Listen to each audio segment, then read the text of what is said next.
Welcome to our Manhattan Facebook Live Manhattan City Commission interview series. My name's John Mata. I'm the chairman of our Manhattan, which is a local political action committee. We've been around since about 2010.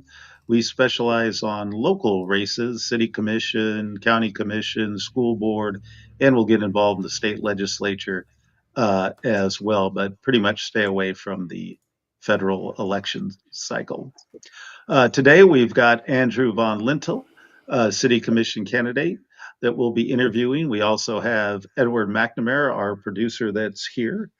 Before we get to Andrew, just a couple of program notes. This Tuesday at 7 o'clock, we have Tom Drummond, 7 p.m. on Tuesday. He is a candidate for school board for USD 383, and we'll be interviewing him. Also, this Friday at 9 a.m., I'll be on the Mike Matson show. So will Aaron Esterbrook. All the city commission candidates and the USD 383 school board candidates are doing, I believe it's a 2 minute and 45-second statement about themselves and their campaign. And then the three of us on Mike's show are going to kind of banter those back and forth and give you our impressions of the candidates and the race. But now on to Andrew. I'm going to ask Andrew to introduce himself and let us know why he's running for city commission. Andrew. Well, good afternoon, everyone. I am Andrew Von Lintel. I've been in Manhattan essentially since 2001, and especially recently, I've just been more and more concerned about kind of the direction of how our city is headed. And instead of complaining about it, I've decided it was finally kind of time to start trying to do something about it. So, kind of decided in April, May that I was going to file. And so did that and kind of learning how this campaigning thing goes. So it's been interesting. I learned a lot, met a lot of people in the city, um, and it's going pretty good. So, okay. On to our first question here, which in our Manhattan, we're very concerned about budget issues. So, what is your budget philosophy? Will you vote to increase property tax mill levy above the inflation rate? And do you support the idea of a revenue neutral tax rate? We definitely want to hold taxes as they are. The community, many of the people in the community are under very high stress because of inflation already, and to add taxation, higher taxes to that mix is just not something that I think is responsible or a good practice. Um, and when you talk to people and they're some people are very mad and are looking to leave town because of the trend of how property taxes have been going over the last really 10 years, 10, 15 years. I just think that I want to see us raise more revenue through the sales tax. We're already been seeing increases in the sales tax revenue because of inflation. So I would definitely want to limit it to that, and also because a lot of our users are out of town. People that live in Pottawatomie County or out in Riley County that don't live in city limits. It's just better, I feel, for them to share more of the tax burden because they're working and using our parks and doing that sort of stuff here in town. So. Okay. Speaking, you mentioned sales tax, and actually the city is mostly funded by sales tax, and 57% of the property tax is for RCPD. And the city tends to use property tax to do a variety of different things. I mean, it's really not tied down to one thing or another. And for example, RCPD by statute is supposed to be 100% funded by property tax, but it's not. The city uses other revenue streams to do it. Uh, I've been a proponent of limiting property tax to be like RCPD, fire, library, trying to get it to some very specific things. That way everyone knows what the money's going for. And so we don't have what I thought this year was a lot of gamesmanship in blaming the PD for extra cost when actually the PD is going up way lower than or especially the last 2 years has gone up way lower than the city portion of the property tax. and that's where the city's shifting the way they're funding things. What do you think of the idea of really trying to tie down that property tax into a few things that everybody understands? I mean, I'm totally fine with that. I think kind of like what you were saying, they're trying to blame RCPD for everything, and RCPD's not the blame for everything. There's a lot of other things that they're spending money on. Um, so I would just say that yeah, having the mills for RCPD should be the mills for RCPD. So that's how I would look at it. So, okay. Just to give everyone some context, the city property taxes have gone up 20% over the past 2 years. The Riley County Police Department budget that the city needs to pay for has gone up about 13%. Had the police department gone up as much as the city, you probably would have seen a 40% increase in your property taxes. So it was really RCPD that's brought that number down over the past 2 years. Currently, the city has three special sales taxes: street maintenance, which is basically kind of a 0.2%, parks and rec quality of life a 0.25, and economic recovery and relief tax of a 0.5%. Do you support these taxes, and will you renew these taxes? And do you have any modifications? That street maintenance expires in 27, and the half-cent sales tax for economic development's in 30, so that's a ways out. But then the 0.25 goes for rec quality of life's in 2028. That expires. So the streets tax I want to renew as is.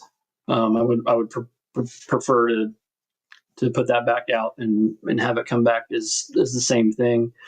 The Parks and Recs I think should be radically different. The Parks and Rec, it should be less focused on Parks and Rec, and it should be more focused on the maintenance of the Parks and Rec. Um, so I would definitely want to see more of just the regular maintenance, and less of the expansion. Parks and Rec has been on an expansion for, well, especially since that sales tax has been approved. They've, I mean, they've just been building and building and building lots of different things, and some of it's been, I mean, most of it's been good, but you still have to pay for the operations of it, and that wasn't factored into that sales tax. So I would love to see operations um, be a component of that sales tax.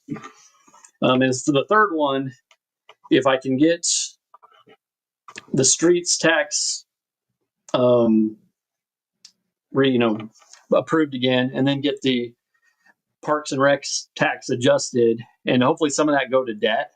So then the third one we could just drop. Would be my kind of philosophy, but get the pay less on interest, and then we wouldn't need that third special sales tax. Well, that third one's for economic development. That's the money that goes to the chamber, and it's also for debt reduction and for infrastructure. So, because there's like a 500,000 out of that a year that goes to the chamber for their program, which we'll actually get. We'll probably talk about that more specifically later. But that's interesting to talk about changing that Parks and Rec sales tax to go, you said a maintenance, basically going to operations. That is one of the issues that there's been with Parks and Recs is all these taxes, sales taxes that have gone through have all been, to build specific things. Like the rec centers or even the upgrades to the pools and the new pools and the upgrades to the city pool. And then for what's going on now in Seco uh, Park, but there's never, but those are always being put in to build them, but not to run them, which has been Yep. a big problem with how Parks and Recs has gone. And people say, well, why do I have to pay a fee? I already paid for it with my sales tax. It's like, well, you paid to build it, but you didn't pay to run it with it. So that would be an interesting twist to that one. Uh, that would really help out with the overall operating costs on a regular basis. Now moving to the library, there's a charter ordinance for the library that allows the library board to levy up to 6 mills tax each year. The levy doesn't include the employee benefit fund. Should the charter ordinance be amended to eliminate the ability to levy 6 mills without commission oversight? So, what a charter ordinance is, for those that don't know, is that the city commission, they say, charters out of state regulations. It takes 4 votes in order to pass one of those. So, right now, the library, because of that charter ordinance, runs independently. They have a 6 mil cap, but other than that, they can set their budget on their own, and they aren't subject to review of the city manager like other city departments. I'm an advocate for taking away that charter ordinance, or take 4 votes on the commission and simply say it's another department of the city. We're paying for it anyway, and put it under the city manager's purview. So then, they basically follow the same policies of the rest of the city. How do you feel about that? I mean, the idea of 6 mills is insanity. I mean, 1 mil is $750,000 ish, roughly. Yeah. Um, so, I mean, to have that much spending authority is absurd to me. So, I would agree that I would love to have 4 votes to amend that charter. Yeah, that's the difficulty, is getting the 4 votes. I had 3, couldn't get 4 uh, at the time. How do you feel about a big discussion in this election is workforce housing and the use of things like RFID and industrial revenue bonds to give tax abatements for developments of housing? The idea behind that was that to grow our economy, we need workers, and to need workers, we need housing. And so, just like we do with economic incentives for companies to come and provide jobs, in order to get those companies, we need to have affordable. It's not really, by affordable, we're talking about workforce housing, not low income housing, but workforce housing. And these incentives are seen to be able to do that because, as part of the incentive, you tie down the price of the house or the cost of the rent to keep it in that workforce range. What's your view on that? I mean, it's in theory, I think it sounds okay, but in practice, I just think that the the cost of the housing is still too high to be like we're not getting much bang for our buck on that. Um, and then like the rent controls, I guess you'd call them, don't really last long enough, I guess, in my view. So um, generally, I feel like we're giving you know a tax abatement. We're giving it to the developers is getting most of the benefit, and you know the nurse isn't getting enough from that. The taxpayers and the people that are moving into those homes are not getting enough. And I'd be more focused on the lower end of trying to find ways to get more apartments for the mom that's working at $17 an hour, that sort of stuff. That's kind of more where I'd be focused Okay. on.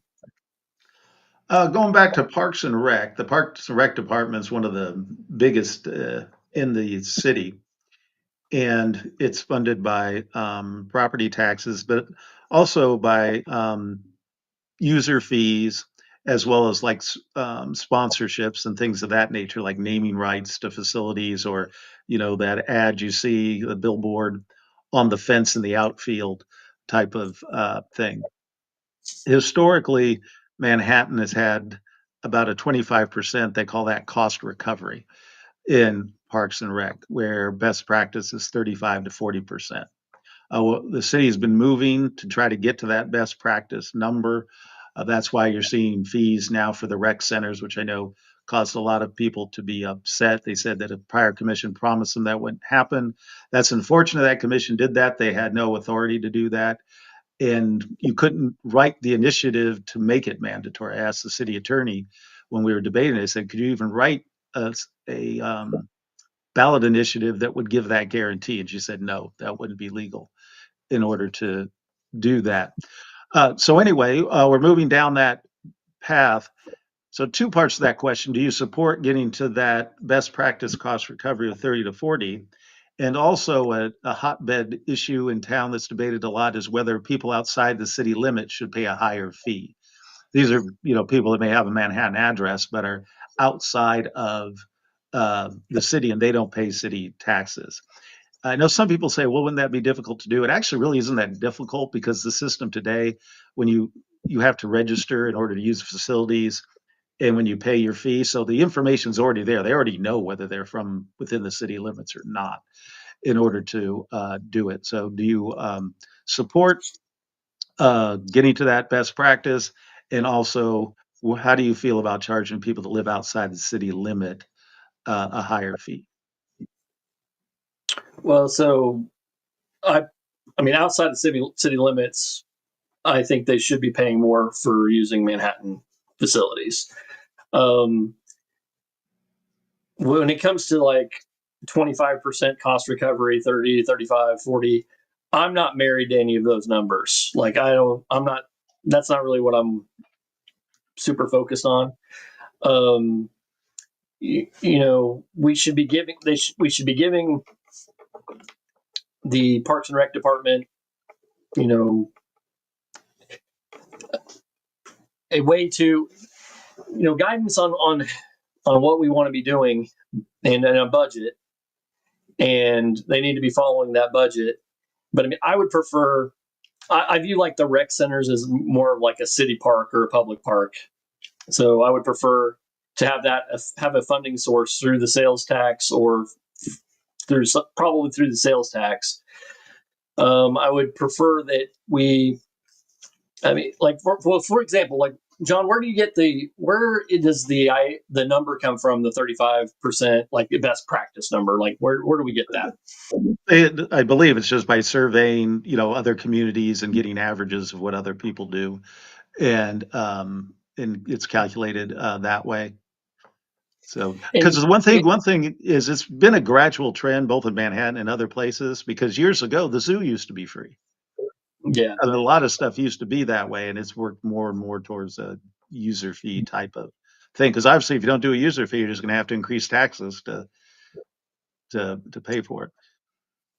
yeah, it whether it be the hotel guest tax or other ideas, but um, the one other thing I have concern about the rec center is I don't feel like it's going to bring in enough revenue. I've talked to a lot of people that are like, we're just going to go walk at the mall, or we're going to go walk, at Walmart or Menards or wherever. They're not really. There's a lot of people that are turned off by how this is played out. So I guess what I would say is for like the pools, probably trying to get like the 35% cost recovery probably makes more sense. But other things, I mean, there's just a lot of the spaces are public and just kind of just designed to be public. So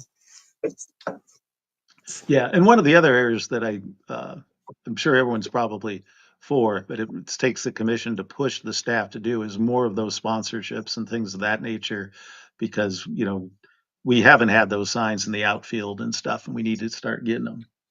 yeah, I So would agree with that. again, in the part of the Parks and Rec realm, I'll just say two words and get your response: indoor aquatics. It's a, I mean, it's a good idea, but it's not the right time. Like we don't the budget is we're not in a financial place where we should be thinking about an indoor pool. And I would love to get to that point, but um, Larry Fox has talked about raising money for it. I would be okay if we can raise all the money for it. That'd be great. But it's it it after doing what we did with back to back property tax increases, with the rec center fees being added on, with everything else going on. It's just not financially responsible, and we just it's something that we got a lot of other things we need to pay off first before we go to that. You know, You know?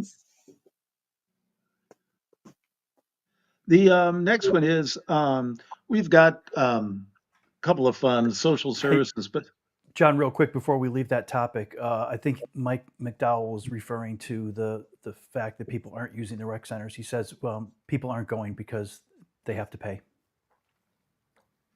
So, yep, and that's what Andrew had mentioned.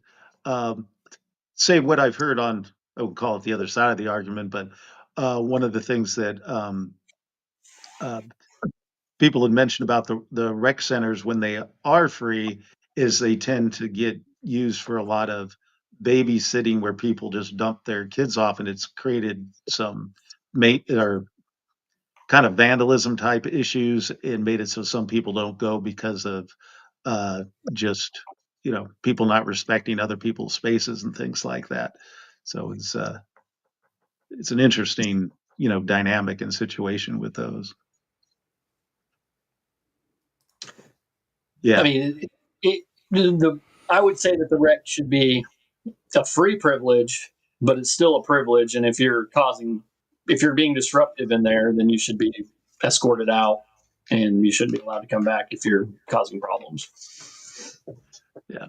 Well, Mike's there with his kids, so that's negates that problem I was talking about.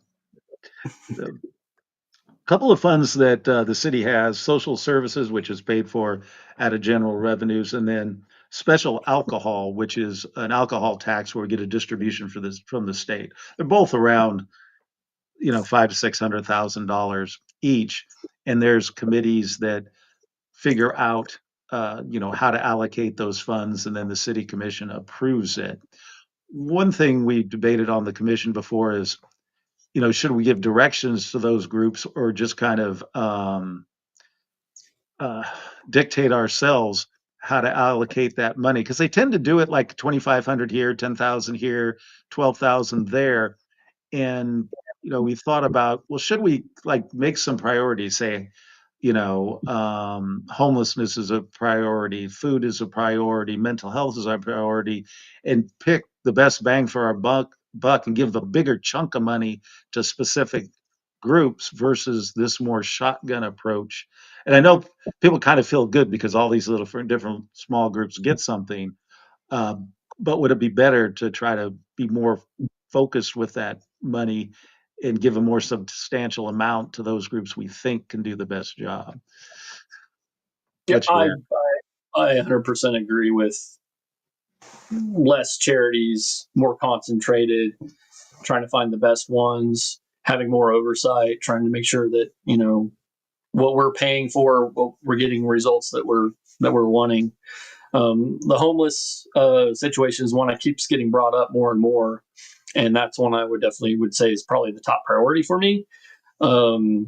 But I mean, and it seems like I got a phone call in Greece from a constituent, a potential constituent who that was a big thing. He said just in the last 3 months he started seeing this problem.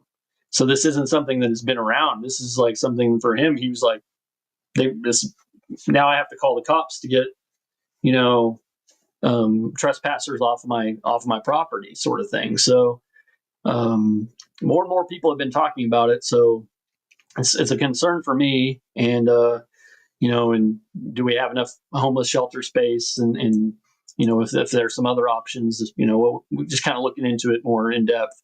So Yeah, there's a whole task force. I'm part of that task force looking at the homeless, although I'll be, cycling out. And it's a tough problem because if you're always fighting this issue is if you create a bunch of stuff for homeless, then you end up getting more homeless because you become a magnet for them to come to the city because of the services and such. One of the things you might have to look at should you be elected, I doubt we'll get to it, although we might before next year, is some changes to the camping ordinance because that has to do with where people can be around town and that type of thing. So uh, I know that group is wanting the city to pass a revised camping ordinance, so that'll be interesting to see. The Manhattan Chamber of Commerce, gets, as I mentioned before, gets a big economic development chunk from the city. They also get about 50,000 for the military relations and this last year 1.650 million for Convention and Visitors Bureau. So you're getting up, to well in the 2 million plus range that they're getting now. And of course, people are saying from an economic development position, um, we haven't grown much in the past 10 years. So, are you in favor of keeping these current contracts with the chamber, revise them at all? The transient guest tax, which is that money that goes to Convention and Visitors Bureau, there's some candidates, and I've even advocated using that money a little more for things like garage maintenance and possibly even some street repair, given that all this tourism brings people to town that then, um, you know, cause our streets to deteriorate, causes, maintenance for the garages and things of that nature. So throw it to you for this. So economic development should mean less taxes, less debt, and some population growth. And so that's how I look at it. I mean, if we're actually growing, we should be, on a per person basis, we should be having less taxes. In like a 10-year period, we should be seeing a reduction. And so I definitely, the the chamber needs to prove to me that this money is getting results.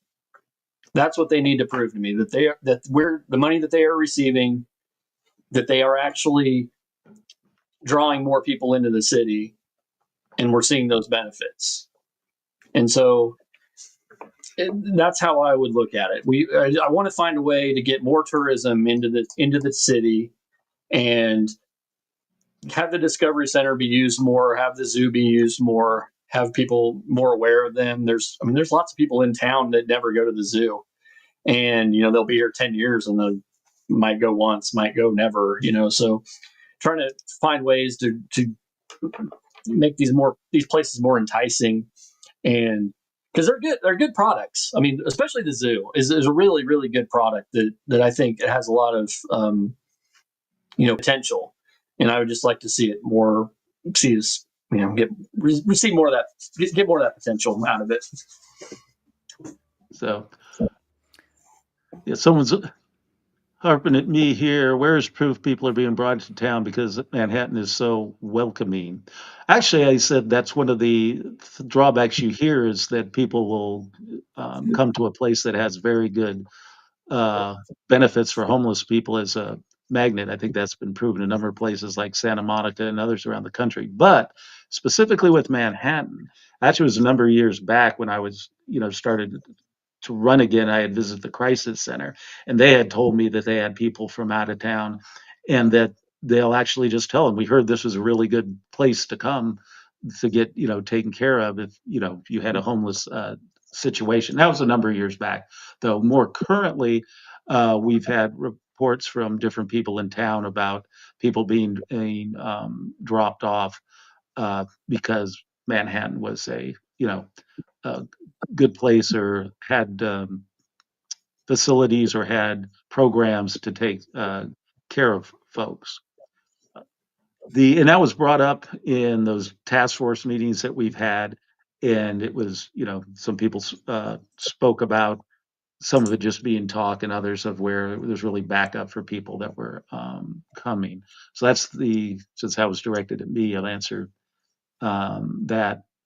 We do have Mike again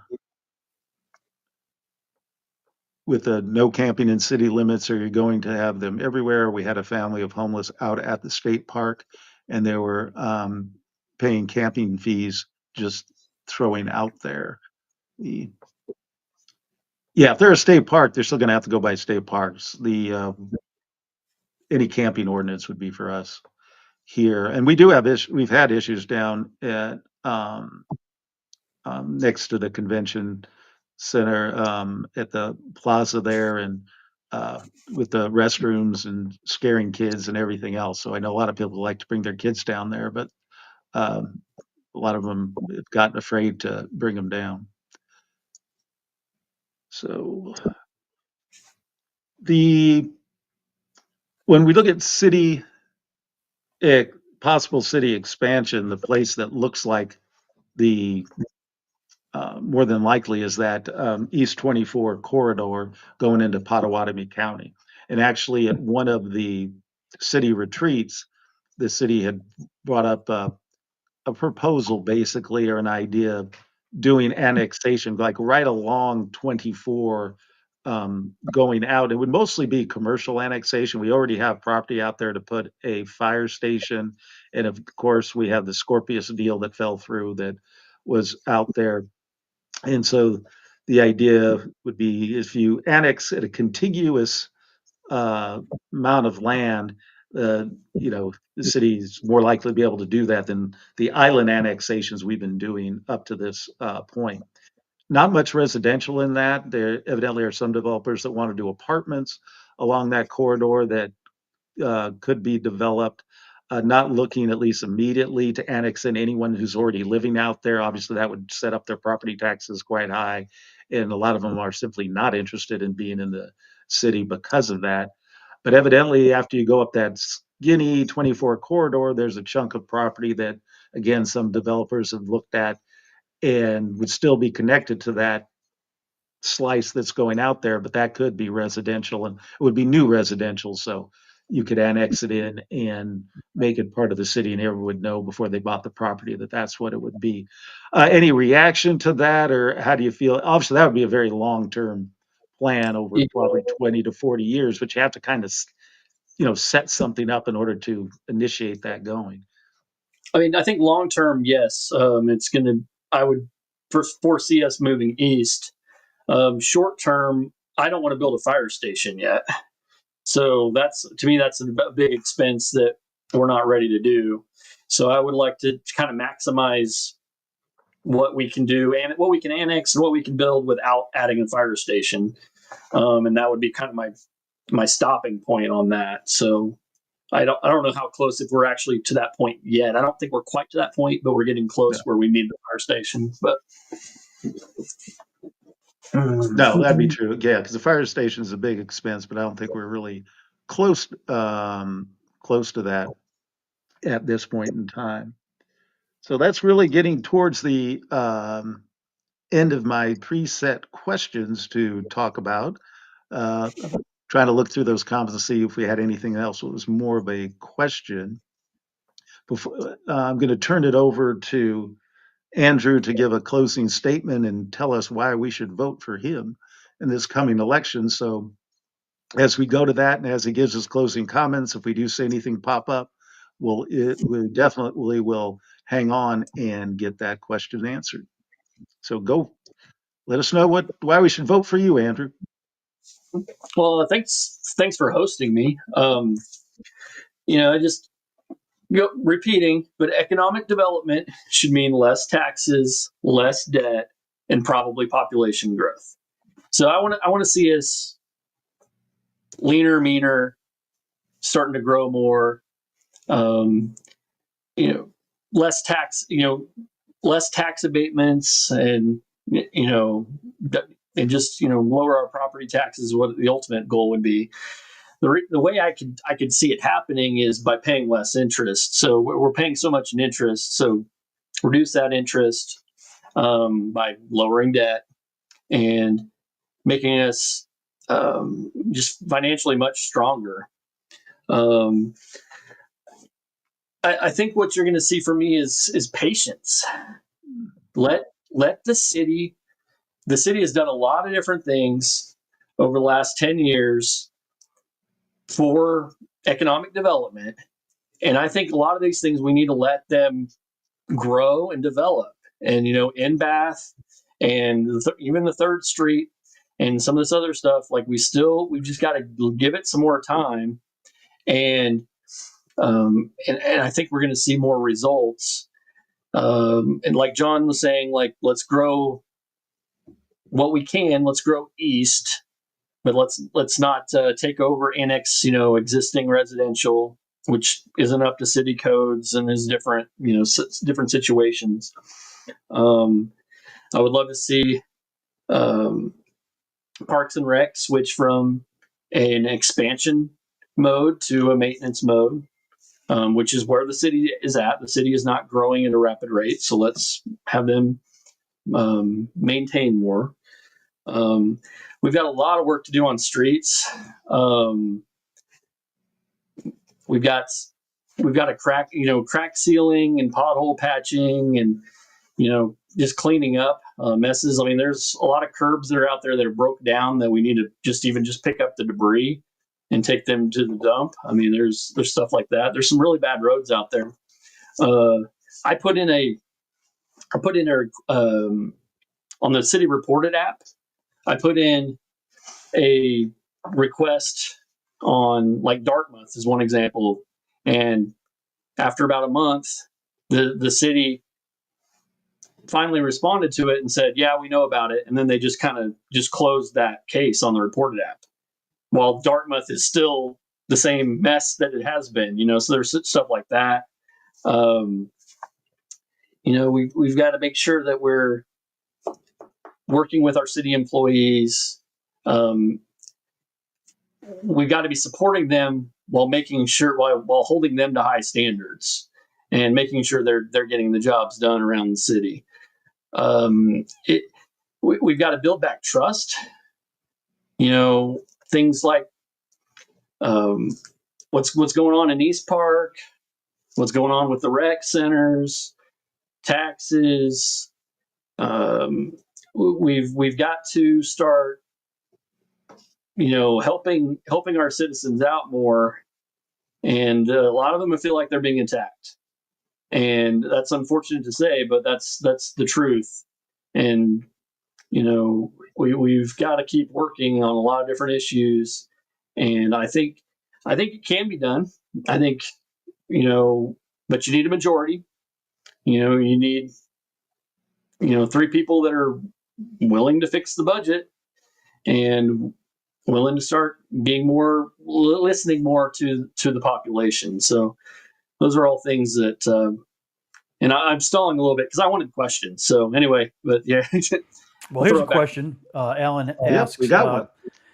He wants to hear you expand on your general desire to pay lower property taxes compared to 10 years when property value has exploded in value during that time.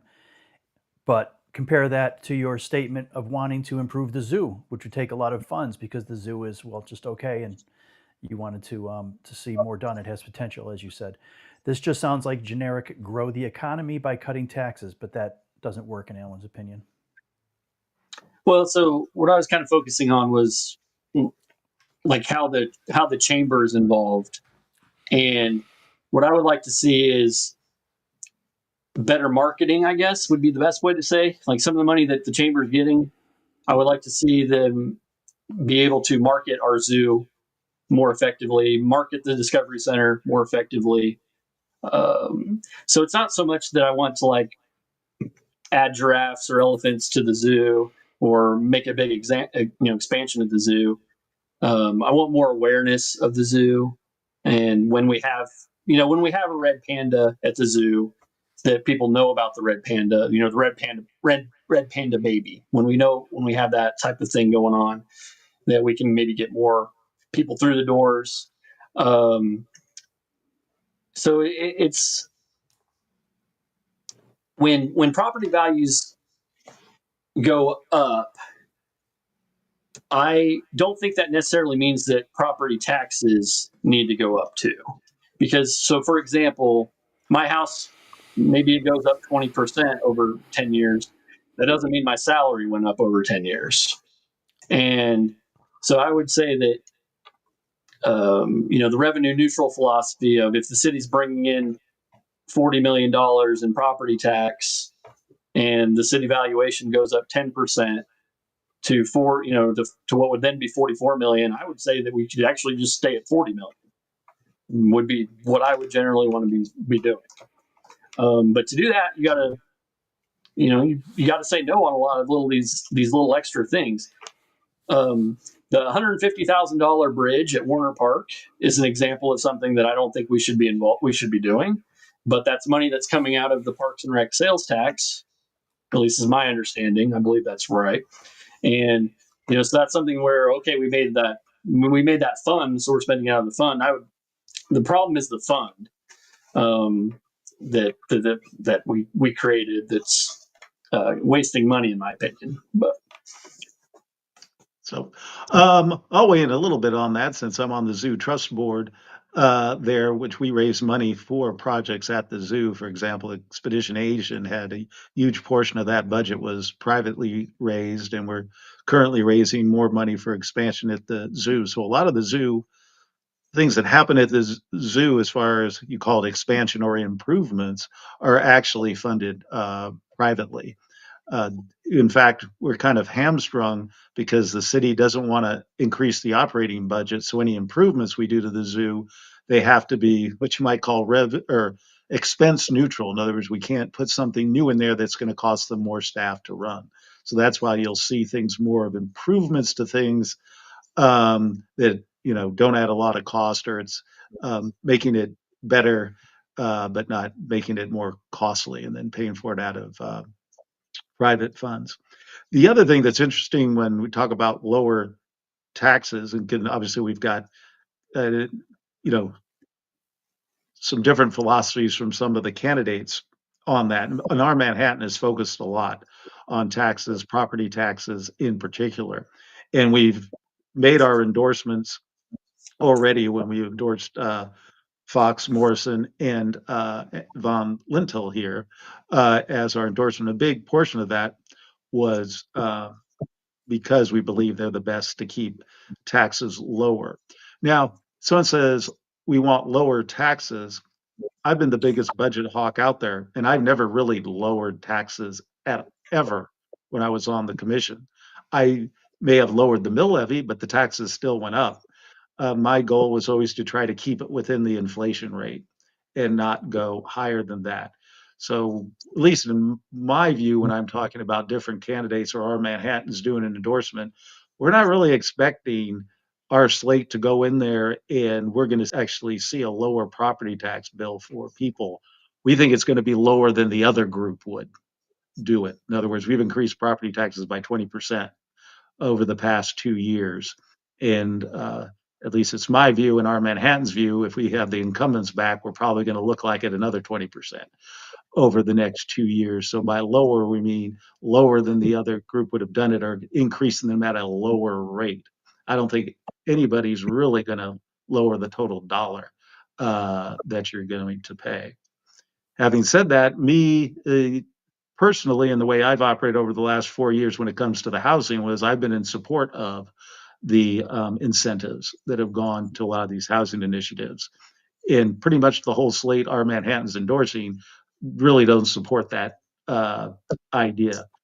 But to me, the overriding, the tax one outweighed the housing one. And I'd have to say most of our Manhattan people weren't that happy with me with being on the side of all those incentives to begin with uh, for it.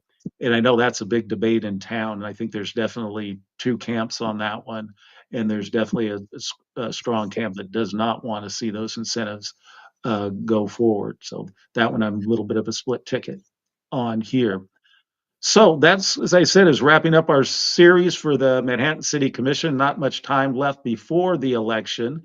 If we do hear from another candidate that wants to jump on before the election and we could possibly get it done, we'll do it and we'll provide the interview. As I mentioned before, at 7 o'clock this Tuesday evening, 7 p.m., we will have Tom Drummond on. He's a school board USD 383 candidate. And also this Friday on the Mike Matson Show, 9 a.m. on Halloween. Myself and Aaron Estabrook will be kibitzing with Mike Matson, reviewing the City Commission and USD 383 candidates' response about why you should vote for each of them. So thank you for watching our show this afternoon, and look forward to seeing you on Tuesday. Thanks, John. Thanks, John. Andrew. Thanks, Ed.